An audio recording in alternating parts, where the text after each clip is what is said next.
শখের জিনিসের মায়া বেশি, তাই না? এই যে আমার হাতের যে ফোনটা দিয়ে আমি ভিডিও করছি, এটা অনেক দিন আগেই একবার ভেঙে গিয়েছিল ভিতরের গ্লাসটা, যার জন্য ক্যামেরাটা ঘোলাটে হয়ে গিয়েছিল।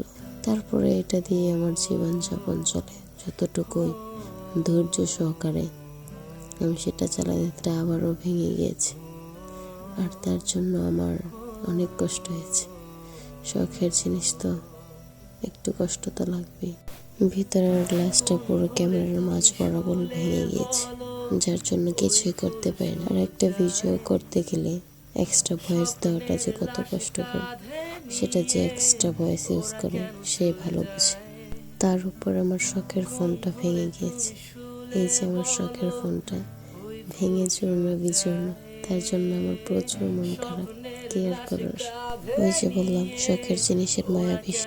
ভিডিওতে এক্সট্রা ভয়েস দেওয়া, ফোন হ্যাং হওয়ার কারণে বারবার অ্যাপস থেকে বের করে দেওয়া, এক্সট্রা ভয়েসগুলো ডিলিট হয়ে যাওয়া, এটা যে কতটা কষ্টকর সেটা আমার থেকে ভালো কেউ জানে না।